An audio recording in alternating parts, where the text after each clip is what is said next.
Muy buenas tardes, mis queridos hermanos, especialmente los de la Iglesia Central Dios es Amor de la ciudad de Ciguatepeque. En este devocional vespertino de este domingo, quiero agradecer a toda la Iglesia por sus oraciones, por el liderazgo y especialmente por el cuerpo pastoral de la Iglesia. Quiero por este medio también darle a usted esa palabra de ánimo, de confianza, que Dios nos ha demandado compartir con ustedes. Precisamente hoy quisiera llevar a usted parte de lo que Juan enseña en la primera carta. Y me llama la atención una frase que él usa y yo quiero usarla con usted hoy. Hijitos míos, os escribo esto para que no pequéis.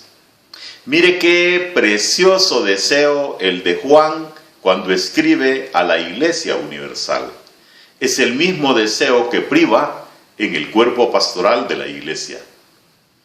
Esperando que el Señor esté fortaleciendo nuestras vidas, que nos esté dando la confianza necesaria para poder sobrellevar las cargas los unos de los otros, pero también para que de manera personal estemos siendo guiados, sustentados por la palabra. Precisamente hoy quiero llevar a usted lo que Juan escribe en su primera carta, precisamente en el capítulo 2, como título lleva Cristo nuestro abogado. ¿Por qué hoy queremos reflexionar precisamente sobre confianza, sobre respaldo, sobre la necesidad que tenemos de abandonar la práctica del pecado? Y vamos a ver también el ministerio que actualmente Cristo está desarrollando en beneficio nuestro. Dice la primera carta de San Juan, en el capítulo 2, en el verso 1, hijitos míos, estas cosas os escribo para que no pequéis. Y si alguno hubiere pecado, abogado tenemos para con el Padre a Jesucristo el justo. Y Él es la propiciación por nuestros pecados, y no solamente por los nuestros, sino también por los de todo el mundo. Y en esto sabemos que nosotros le conocemos si guardamos sus mandamientos. El que dice, yo le conozco, y no guarda sus mandamientos, el tal es mentiroso, y la verdad no está en él. Pero el que guarda su palabra, en este verdaderamente el amor de Dios se ha perfeccionado. Por esto sabemos que estamos en Él. El que dice que permanece en Él debe andar como Él anduvo. Vamos a orar. Nuestro Padre Celestial, hay gratitud en nuestro corazón porque tu palabra nos estimula a lo bueno. Porque tu palabra nos enseña cuál es el camino, Padre, que tú quieres que estemos recorriendo. Y hoy, como iglesia tuya, queremos darte la honra y la gloria a ti. Clamarte, Señor, porque sigas trabajando con nosotros y fortaleciendo nuestra confianza, para que podamos vivir en paz, para que podamos hacer lo correcto, obedeciendo tus mandatos. Por eso, Padre, gracias. Gracias por este día. Gracias por esta enseñanza. Lo hacemos con gratitud en el nombre que es sobre todo nombre, el nombre de Cristo Jesús. Amén. Mis hermanos, la carta de Juan, además de presentar un reto para cada uno de nosotros, también nos señala la confianza que debemos de tener en nuestro Salvador y Redentor personal. Porque su función no terminó en el momento que entregó su vida en la cruz del Calvario, que ascendió a los cielos. No.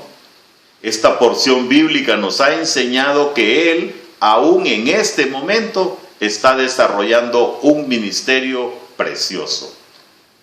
Él intercede por usted e intercede por mí. En detalle la carta nos dice, hijitos míos, y cuando lo dice así no se refiere a un tema de edad, más bien se refiere a un tema realmente de cariño, de entrega, de protección, de la forma en que se nos trata con un especial cariño, como a unos hijos pequeños, a los cuales además de darles amor, hay que darles protección extra. Por eso dice, hijitos míos. Estas cosas, ¿cuáles cosas? Las que nos está diciendo. Mire, en los versos anteriores a los que leímos, habla de que Dios es luz. Y por eso Él nos escribe estas cosas, ¿sabe para qué? Para que usted y yo no pequemos. Porque el llamado de Dios siempre nos conduce a eso. Desde el Antiguo Testamento, en el Nuevo Testamento, en todo lo que es la Escritura, hay dos mensajes centrales. Número 1, Cristo es la salvación, la fuente del perdón del pecado. Y número 2, a que nos apartemos del pecado, a que nos alejemos de todas las prácticas pecaminosas. Porque si hay algo que realmente nos separa de Dios, es la práctica del pecado. Si hay algo que nos aleja cada vez más y que nos distancia aún como hermanos, es precisamente la práctica del pecado. Por eso dice, os escribo para que no pequéis. Pero, en el eventual caso, observe usted cómo lo planteo. En el eventual caso, porque entonces el llamado aquí es, quiero recordar a usted que nosotros sostenemos la doctrina de la seguridad de la salvación. Que la salvación no se pierde. Y este conlleva algunos riesgos. Uno de ellos es el creer, oiga bien, equivocadamente, que se puede vivir pecando y pidiendo perdón. No, hermano. No es eso lo que Dios ha establecido. Ahora, ¿van a ocurrir pecados? Sí van a ocurrir. Pero el llamado es a que no vivamos en ese círculo vicioso de perdón, pecado, perdón, pecado. No, el llamado es a que no pequéis. Pero si alguno, dice, hubiere pecado, abogado tenemos para con el Padre. ¿Cuál es la función del abogado? Es defender al acusado. Es presentar las pruebas de que éste es limpio, de que éste ha sido comprado con sangre. Es interceder ante el Padre para que los ataques del enemigo no fructifiquen. Por eso dice, abogado tenemos para con el Padre, a Jesucristo, y mire cómo lo señala Juan, el justo. El único que puede ser llamado justo en este mundo, en esta tierra, es el Señor Jesucristo, el justo. Y Él es la propiciación por nuestros pecados. Él es la justificación por nuestros pecados. Y no solamente por los nuestros, sino también por los de todo el mundo. Y aquí, en estas 4 palabras, encontramos la base de la salvación para todos. Cristo no vino a morir por los redimidos, no, porque precisamente Él es la redención. Cristo murió por todos los pecadores. Ahora bien, ¿por qué no todos somos salvos? Porque no todos hacemos el reconocimiento de ese sacrificio. Porque no todos estamos dispuestos a dejar la vida antigua y tener una vida nueva. Pero la Biblia establece que también por los pecados de todo el mundo. Y en esto sabemos, dice la Escritura, que nosotros le conocemos. ¿Cuál es entonces la marca distintiva por el cual nosotros vamos a ser conocidos? De que conocemos, valga el juego de palabras, al Señor Jesucristo. ¿Sabe por qué? Porque guardamos sus mandamientos. Qué contradictorio, ¿verdad? Cuando usted se define como cristiano y vive haciendo lo que usted quiere. Qué contradictorio cuando decimos ser seguidores de Cristo, pero hacemos cosas que Él no haría, que Él no autorizaría, porque Él tiene un estilo definido para vivir, para actuar, y nos deja ese modelo para que sea el que nosotros podamos seguir. Y aquí hace una aseveración Juan muy apropiada.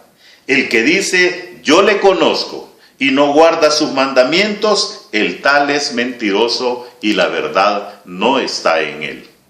Entonces, si la marca para nosotros es hacer como Él hizo y pregonamos que somos seguidores de Cristo, pero no vivimos como Él viviría, no hacemos como Él haría, no practicamos lo que Él practicaría, entonces estamos mintiendo.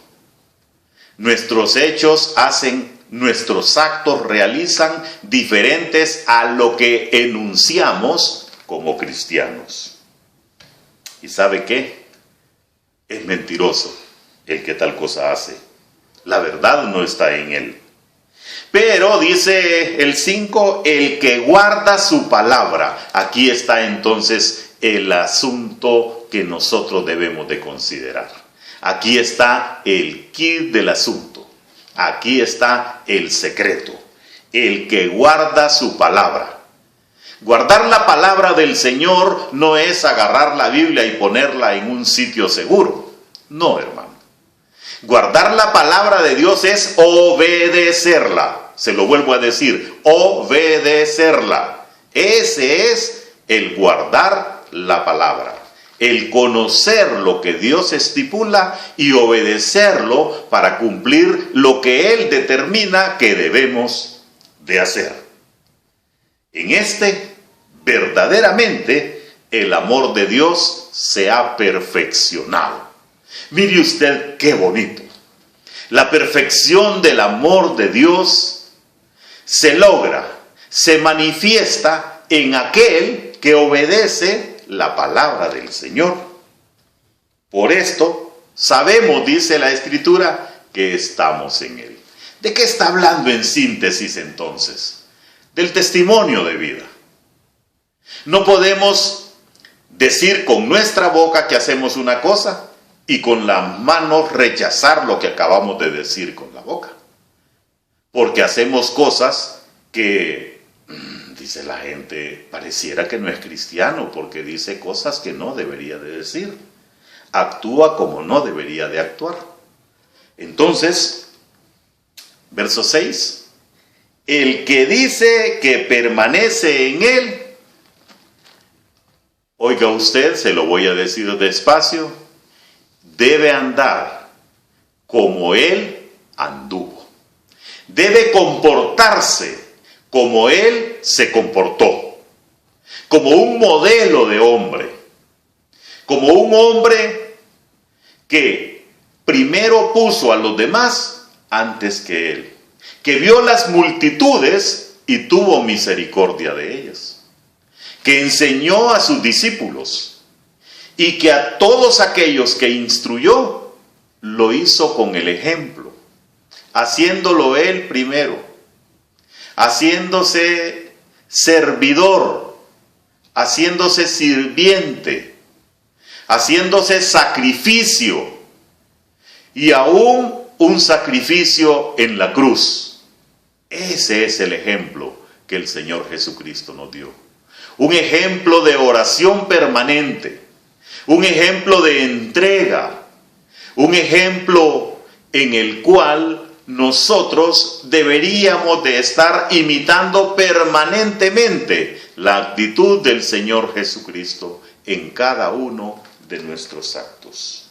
El que dice que permanece en Él debe andar, debe comportarse, debe de hacer lo que Él hizo. Mis queridos hermanos, hoy es un buen día para meditar sobre lo que el Señor Jesucristo hizo cuando estuvo aquí en la tierra.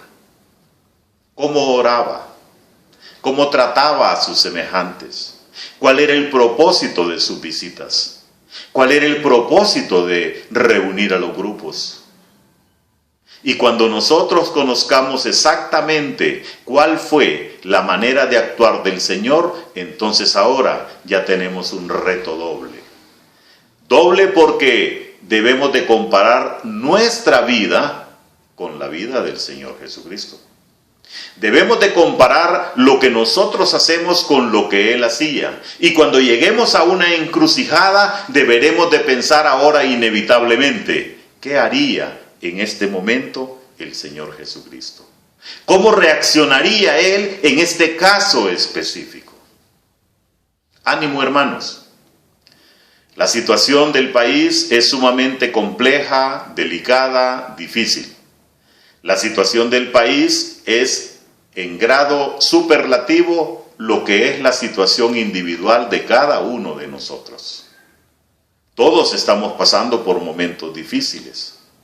Pero nuestra confianza y nuestra fe debe estar en el Señor Jesucristo. Y hoy que sabemos que Él nos llama a través de Juan a no pecar, que Él nos llama y nos da la certidumbre de que tenemos abogado en el cielo, y que Él nos enseña entonces a que hoy, cuando andemos, debemos de andar como Él anduvo. De que hoy, cuando hagamos algo, debemos de hacerla como Él la hizo.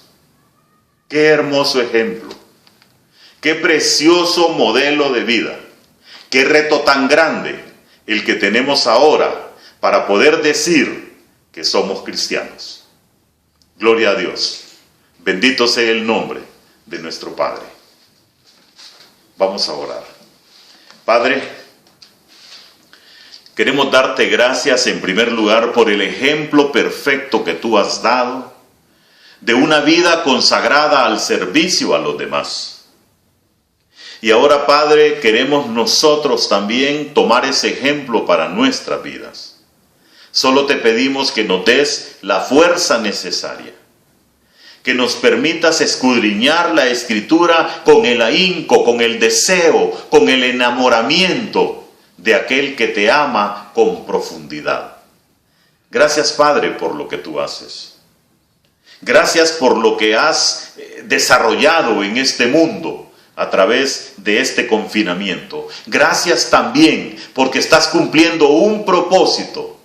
Y ahora, Señor, cuando veo venir un despertar en tu iglesia, y cuando veo venir también un deseo de conocer tu palabra, la honra y la gloria sean para ti. Ahora, Padre, permite que nosotros podamos ser esos instrumentos tuyos. Gracias, Señor, por la Iglesia Central. Clamo y pido por cada uno de sus miembros. Oro en el nombre que la Biblia nos enseña. El nombre de Cristo Jesús. Amén. Mis queridos hermanos, que Dios continúe bendiciendo sus vidas.